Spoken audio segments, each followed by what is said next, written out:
Kanalımız rivoji uchun like va obuna bo'lishni unutmayın.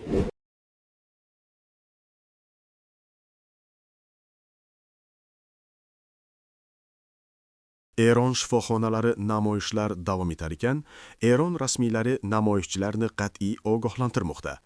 Ikkita shifoxonada ishlovchi shifokor va tibbiyot xodimi BBC nashriga ularning muassasalari jarohatlanganlar bilan to'lib toshganini ma'lum qildi.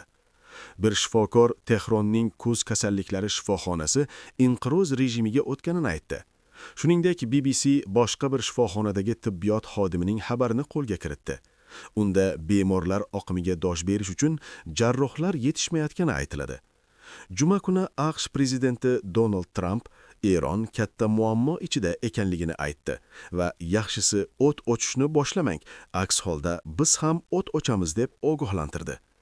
Eron BMT Xavfsizlik kengashiga yo'llagan maktubida namoyishlarni zo'ravonlikka asoslangan qo'poruvchilik harakatlari va keng qo'lamli vandalizmga aylantirishda AQShni aybladi. Hukumatga qarshi namoyishlar juma kuni ham o'nlab joylarda davom etdi. Ikkita inson huquqlari guruhining xabariga ko'ra, kamida 50 nafar namoyishchi halok bo'ldi. BBC va boshqa aksariyat xalqaro axborot agentliklariga Eron ichida reportaj tayyorlash taqiqlangan. Mamlakat payshanba oqshomidan beri deyarli butunlay internet blokadasi ostida qolmoqda. Bu esa ma'lumotlarni olish va ularni tekshirishni qiyinlashtirmoqda.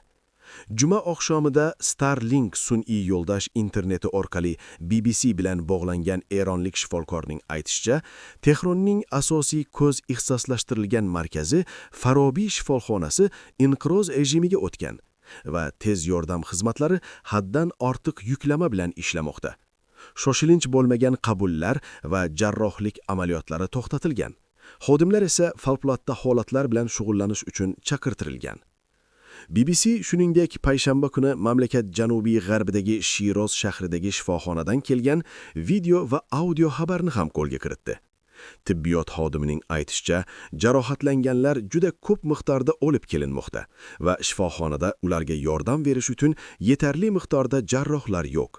Uning ta'kidlashicha, yaraduvlarning ko'pchiligi bosh va ko'z qismidan o'q yegan. Tehronning boshqa bir shifoxonasidagi tibbiyot xodimi ham BBCga o'qotar quroldan jarohatlangan bemorlar borligini tasdiqladi. AQShda joylashgan inson huquqlari faollari axborot agentligi axborotlariga ko'ra, 28 dekabrda namoyishlar boshlangandan beri kamida 51 nafar namoyishchi, shu jumladan 7 nafar bola va 21 nafar xavfsizlik xizmati xodimi halok bo'lgan. Shuningdek, 2311 dan ortiq kishi hibosga olingan. Norvegiyada joylashgan Iran Human Rights IHRGO tashkiloti ham kamida 51 nafar namoyishchi, shu jumladan 9 nafar bola o'ldirilganini ma'lum qildi. BBC Persian xizmati halok bo'lgan 26 nafar namoyishchini, shu jumladan 5 nafar bolaning shaxsini tasdiqladi. Eron politsiyasi juma oqshomida Tehronda hech kim halok bo'lmaganini, lekin 26 ta bino yoqib yuborilgani va mulkka yetkazilgan zarar juda katta ekanligini aytdi. Birlashgan Millatlar Tashkiloti bosh kotibi matbuot kotibi Stefan Dujarrik BMT odamlarning halok bo'lganidan juda xavotirdan ekanini bildirdi. Dunyoning istalgan nuqtasida odamlar tinch namoyish o'tkazish huquqiga ega va hukumatlar bu huquqni himoya qilish va unga hurmat ko'rsatilishini ta'minlashga javobgardir, dedi u. Fransiya prezidenti Emmanuel Macron, Buyuk Britaniya bosh vaziri Ser Keir Starmer va Germaniya kansleri Friedrich Merz qo'shma bayonot berdilar. Unda Eron rasmiylari o'z aholisini himoya qilishga mas'uldir va o'ch olish qo'rquvsiz so'z erkinligi va tinch yig'ilishlar o'tkazishga ruxsat berishi kerak, deyiladi.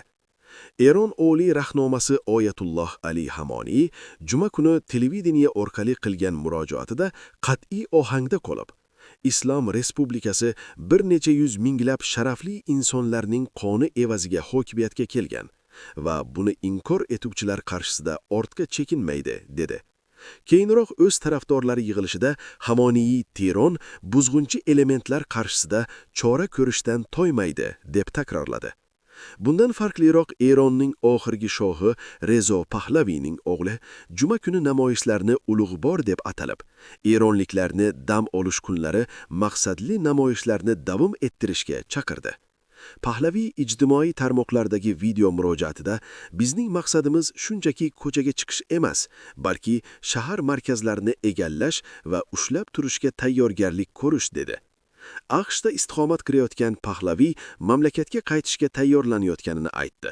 Buyuk Britaniyaning Erondagi sobiq elchisi Ser Simon Gass BBC Radio 4 telekanaliga bergan intervyusida rejim o'zgarishi haqida gapirganda haddan ortiq shoshilmaslik kerakligini bildirdi. Uning so'zlariga ko'ra, Eron ichida uyushtirilgan muxolifat yo'qligi sababli odamlarda hozirgi rejimga muqobil sifatida birlashadigan bir shaxs yo'q.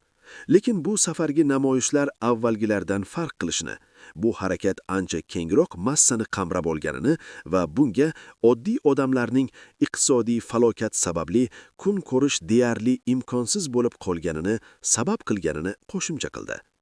Juma kuni Oq uyda Trump uning ma'muriyati Erondagi vaziyatni diqqat bilan kuzatib borayotganini aytdi. Menga shunday tuyuladiki, odamlar bir necha hafta avval hech kim imkoni bor deb o'ylamagan shaharlarni nazoratga olmoqda, dedi u. U Eron rahbarligiga qarata, biz ularning eng og'riq nuqtalariga juda qattiq zarba beramiz, deb ogohlantirdi. U har qanday AQSh aralashuvi quruqlikdagi qo'shinlar tushishini anglatmasligini qo'shimcha qildi. Payshanba kuni Trump agar ular odamlarni o'ldirishni boshlasa, juda qattiq zarba beradi degan edi.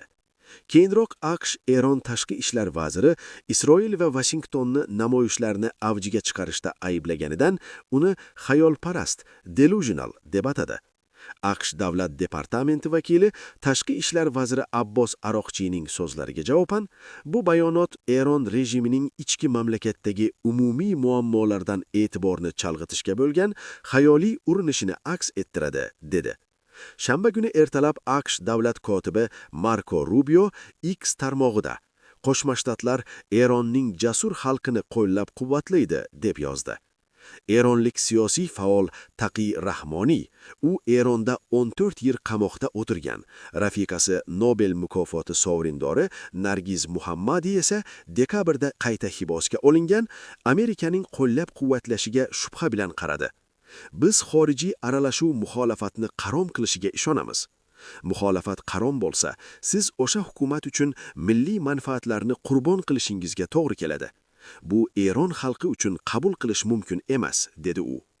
Eron xavfsizlik va sud idoralari juma kuni namoyishchilarga bir qator koordinatsiyalangan ogohlantirishlar bilan murojaat qildi.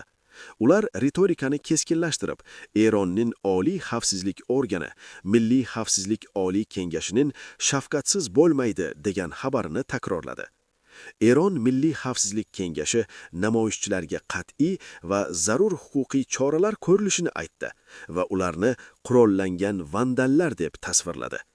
Islom inqilobi qo'riqlaslari korpusi razvedka bo'limi terrorist harakatlarga toqat qilmaydi va operatsiyalarni dushman rejasi to'liq mag'lub uchramaguncha davom ettiradi deb bildirdi.